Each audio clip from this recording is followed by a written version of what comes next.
how did Trinnex's domain expertise, having Okay. background knowledge in water systems and water engineering, and that blend with data science predictive modeling expertise, how did that influence your decision? So, in all honesty, it wasn't looking specifically at the experience itself, wasn't necessarily something we were looking at. It was more of the comfort we felt with the team that we spoke to. And of course, the experience, that the team has speaks to that, right? The confidence we felt about it. But we were kind of looking more from a, clean slate perspective. Let's look at the best product and let's pick the best product.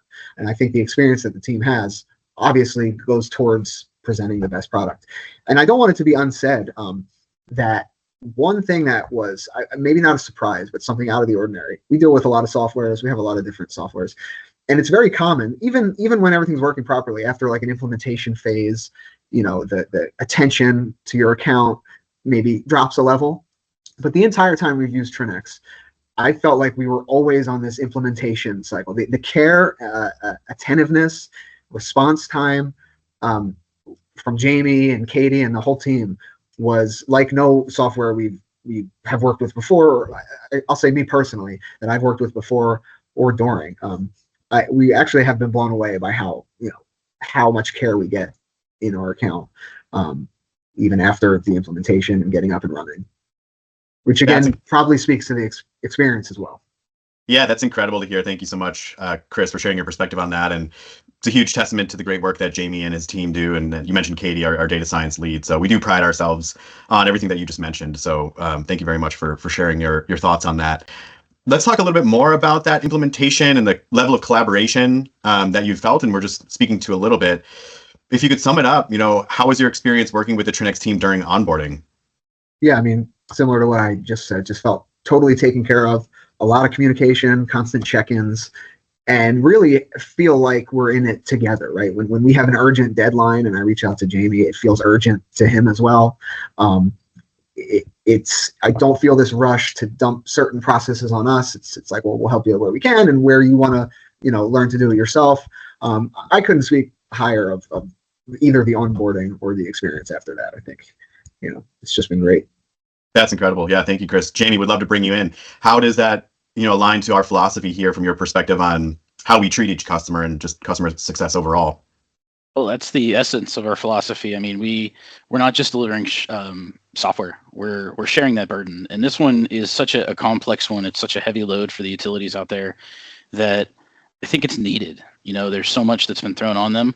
And if we can come in and help them out, bring our collective expertise and just kind of like Chris said, just staying engaged, seeing what they need. Sometimes you don't know the answer unless you ask. Sometimes you don't know if they need help unless you check in and see what's going on. And, a little bit of that apparently goes a long way. So that is definitely our philosophy and how we've handled every customer.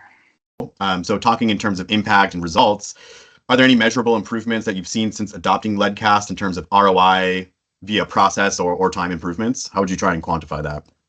Yeah, I mean, definitely time improvements. We've moved some, we've kind of, shifted some administrative burdens into areas that it makes more sense. We've been able to slow down like a really aggressive public participation campaign, which was great. And we have no problem, we love reaching out to the public, but just kind of the aggressiveness that we were attacking, it allowed us to take a breather on that a little bit. But I think, the time improvement is a big one, just to keep going back to that, like consolidation of workflows, not having to take these observations from all these different sources and just like funnel it to one thing. Trinnex is the funnel, and everyone is able to separately, filter things into that funnel.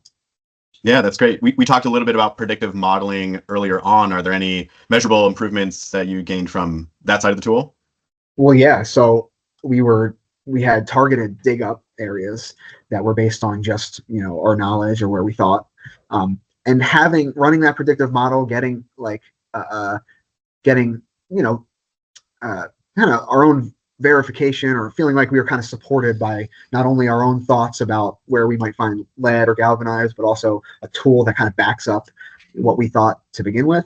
We absolutely have had better, more accurate targeting for our dig up program, and just being able to eliminate the number of unknowns that we have using the predictive model alone. The requirements are very particular on how you can and cannot verify service lines, and yeah, even just the kind of strategizing to meet those requirements was relieved by the tool.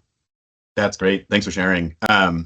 Chris, we started this conversation talking a little bit about, our mission around protecting public health and water safety. I'd like to kind of close this out here a little bit too, talking about that impact on the community. So throughout this experience, can you speak to any community-oriented improvements? And ultimately, do you feel like you've been able to help build trust with your community on this issue throughout this journey? Absolutely. I think just the whole requirement itself, the whole initiative of identifying lead service lines kind of presented an opportunity to engage with our community in a more back and forth type of way, as opposed to just like information delivery coming from us one way. And I think that certainly builds trust, just being visible, having a conversation, getting, having a reason to reach out to the residents and need something, from them, right? We looked at it as an opportunity, and, I think looking back, that will be a big positive that came from us. I think a lot of people will recognize our logo. A few more people will recognize the logo. A few more people will remember that time where we came out for 5 minutes and left saying like, oh, we didn't observe anything that you ever have to worry about. They have letters in writing from us informing them about their service line materials. And I think it was a great opportunity to kind of like reintroduce ourselves in a positive way, in a way that made people feel safe. That's fantastic. And thank you so much for sharing your perspective on that. Chris, that's all I've got for you today in terms of questions. Again, thank you so much for your partnership and trust in Trinnex and working with us and the team and Jamie and everybody else involved. We appreciate you as a user. And thank you so much for what you're doing to help protect public health and water safety out there. Thank you, Chris. Thank you.